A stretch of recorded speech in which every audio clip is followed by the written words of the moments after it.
Hi, we've talked a little bit about equivalence already. We've talked about equivalence at the word level, we've talked about equivalence at the level of a few words stuck together, and we've talked about equivalence for grammar. Now we're going to go a step even further back and think about equivalence of two documents at the level of the whole document or the whole sense of the document, right?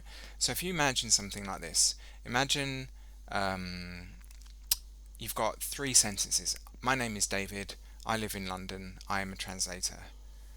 Now, you could kind of put them in any order, right? I am a translator. I live in London. My name is David, or however you want, without breaking any rules of grammar. So, what is it that you're changing if you change the order of the sentences? It's not grammar. So this is what we're talking about. It's on the level of kind of like information flow is a word you quite often hear. It's kind of let's put this paragraph at the top and this paragraph below.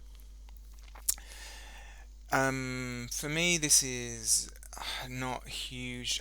It's more useful when you're reviewing a translation than it is when you're actually doing one for Chinese to English, in my opinion.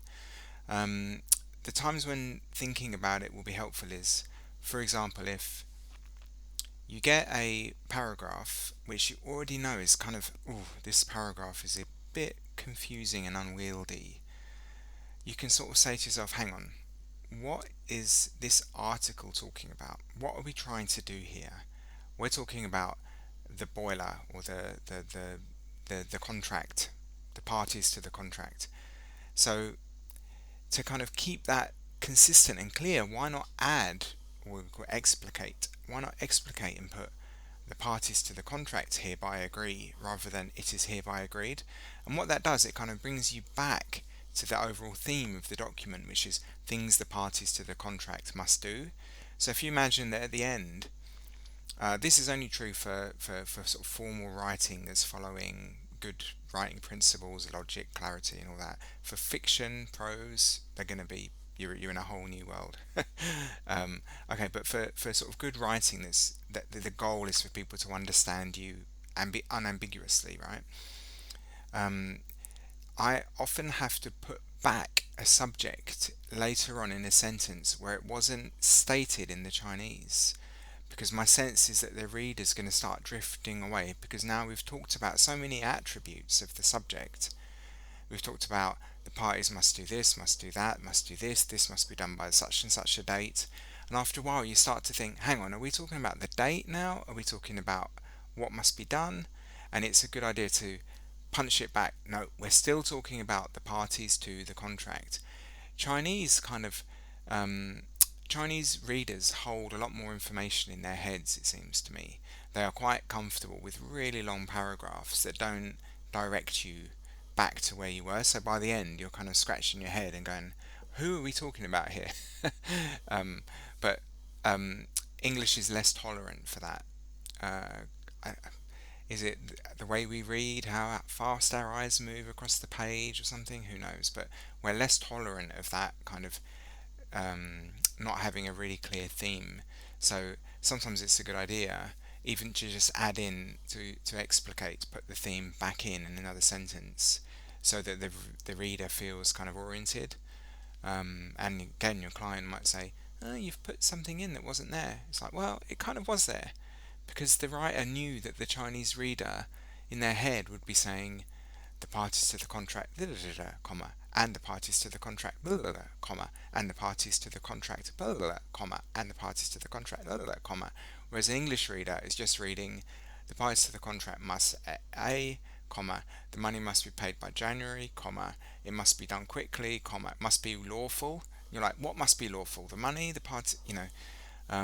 So it's understanding stuff that the reader will do um, that is beyond the level of just a grammatical equivalence, gets very, very, very subtle, and it tends to be something I do in the review stage more, where I kind of go, huh, that paragraph is better placed above that one, and then I'll just put this sentence here. Makes it way clearer what's happening. Even I've done this before now. I've literally inserted flowcharts into technical documents because it was just such a long paragraph explaining it. It's like, well, picture tells 1,000 words. Instead of having such and such connects to this, comma, and then this connects to that, comma, and then this goes here, comma, and then that goes there, comma. Just draw a little flowchart. One shows the whole thing, much clearer and easier to read. It's the sort of thing I feel a confident and skillful translator will do when they need to, but only when we need to. Good little technical term that comes up a lot with this is theme and rime. So your theme is the thing you're talking about. So you have to bear that in mind. For Chinese, that's super duper important uh, because you will constantly find the theme is it's not voiced, which means they don't state it. It's stated back 3 paragraphs ago, and you should have remembered. You should have remembered. It was at the top of the page 2 pages ago.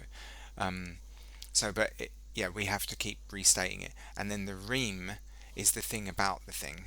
So if my theme is a cup of tea, I'm gonna have a sip of tea. Mm. Then the rime is David had a sip, David liked it, it had milk, uh, whatever else, right? So you can kind of think, okay, what's the theme and what's the rime? What's the theme and what's the rime? That sort of helps you to um, improve some of the kind of general readability problems. And these are problems that, again, you're not breaking any rules of grammar. You've got everything's equivalent, and yet it can still feel a bit weird. And that's true for Chinese. It needs that final level of review.